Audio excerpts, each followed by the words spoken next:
ಎಲ್ಲರಿಗೂ ನಮಸ್ಕಾರ ರೀ. ನಮ್ಮ ಯೂಟ್ಯೂಬ್ ಚಾನಲ್ಗೆ ನಿಮ್ಮೆಲ್ಲರಿಗೂ ಸ್ವಾಗತ. ಏನು ಇವತ್ತಿನ ವಿಡಿಯೋದಲ್ಲಿ ನನ್ನ ಒಂದು ವಿಷಯ ಅಂತಂದ್ರೆ ಕಾರಣ ಯಾವ ಥರದ ಡಬ್ಬದೊಳಗೆ ನಾವು ಸ್ಟೋರ್ ಮಾಡಿಡ್ತೀವಿ ಅಂತ ನಿಮ್ಗೆ ತೋರಿಸ್ಬೇಕಂತ ಈ ವಿಡಿಯೋ ಮಾಡಾಕೊಂತೀನಿ. ನೋಡಿರಿ, ಇದರ ಹೆಸರು ನಿಮಗೆಲ್ಲರಿಗೂ ಗೊತ್ತಿರುತ್ತೆ, ನೋಡಿರ್ತೀರಿ. ಇದು ಪಿಂಗಾಣಿ ಬರ್ನಿ ಅಂತ ಕರಿತೀವಿ ನಾವು. ಈ ಒಂದು ಬರ್ನಿ ಒಳಗೆ ಖಾರನ ಸ್ಟೋರ್ ಮಾಡಿ ಇಟ್ಕೊತೀವಿ. ಇದ್ರೊಳಗೆ ಉಪ್ಪಿನಕಾಯಿ ಹಾಕಿಡ್ತಾರೆ, ಉಪ್ಪು ಹಾಕಿಡ್ತಾರೆ, ಮತ್ತು ಒಣ ಖಾರದ ಪೌಡ್ರನ್ನ ಇದ್ರೊಳಗೆ ಹಾಕಿಡ್ತಾರೆ. ನಾವು ಖಾರದ ಪೌಡ್ರು ಅಂದ್ರೆ ಖಾರ ಕುಟ್ಟಿಸ್ಕೊಂಬಂದಿದ್ರು ನಮ್ಮ ಮನ್ಯಾಗ. ಈ ಖಾರನ ಒಣ ಖಾರ ಪುಡಿಯನ್ನು ಇದ್ರೊಳಗೆ ಸ್ಟೋರ್ ಮಾಡಿಡತ್ತೀವಿ. ಎಲ್ಲ ಸ್ವಚ್ಛ ಮಾಡ್ಯಾರ. ಇನ್ನೇನು ಖಾರ ಹಾಕೋದೊಂದು ಬಾಕಿ ಐತಿ.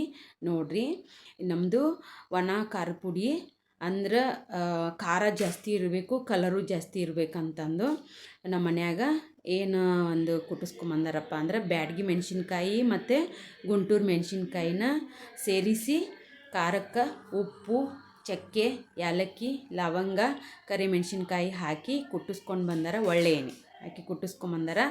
ಈಗ ಅದನ್ನು ಏನು ಮಾಡತ್ತೀವಪ್ಪ ಅಂತಂದ್ರೆ ಈ ಬರ್ನಿ ಅಂತ ಹೇಳಿದ್ನಲ್ಲ, ಎಲ್ಲ ಒರೆಸ್ಕೊಂಡ್ರಲ್ಲ ಆಗಲೇ. ಒರೆಸ್ಕೊಂಡು ಒಂದು 10 ನಿಮಿಷ ಬಿಟ್ಟು ಅದೆಲ್ಲ ಪೂರ್ತಿ ಡ್ರೈ ಆಗಿತ್ತಲ್ಲ, ಅದ್ರೊಳಗೆ ಖಾರ ಹಾಕಕ್ಕುಂತಾರೆ. ನೋಡಿರಿ ಹೆಂಗೆ ಕಾಣಕ್ಕುಂತೈತಿ. ಖಾರ ಕಲರೂ ಐತಿ, ಹಂಗೆ ಭಾಳ ಖಾರನೂ ಐತಿ. ನೋಡಬೇಕು, ತಿಂದು ನೋಡಿದ್ರೆ ಗೊತ್ತಾಗುತ್ತೆ ನಿಮ್ಗೆ ಅದರ ರುಚಿ. ಅಡುಗೆಗೆ ಹಾಕಿದ್ರಂತೂ ಇನ್ನೂ ರುಚಿ ಆಕೈತೆ ನೋಡಿರಿ.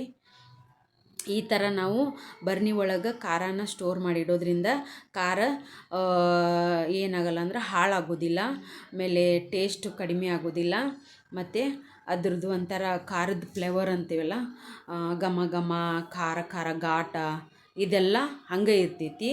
ಹಂಗಾಗಿ ಇದ್ರೊಳಗೆ ಚಲೋ ಇರುತ್ತೆ ಅಂತೇಳಿ ನಾವು ಇದ್ರೊಳಗೆ ಹಾಕಿಡ್ತೀವಿ ಯಾವಾಗಲೂ. ನೋಡಿರಿ, ಈಗ ಇದ್ರೊಳಗೆ ಹಾಕಿಟ್ಟಿವಿ. ಇನ್ನು ಇದನ್ನು ನಾವು ಏನು ಮಾಡ್ತೀವಪ್ಪ ಅಂದರೆ ಇದ್ರ ಮೇಲೆ ಒಂದು ಬಟ್ಟೆ ಹಾಕ್ತೀವಿ. ಬಟ್ಟೆ ಹಾಕಿ ಅದ್ರ ಮೇಲೆ ಅದ್ರದ್ದು ಮುಚ್ಚಳ ಹಾಕಿ ಇಟ್ಬಿಡ್ತೀವಿ.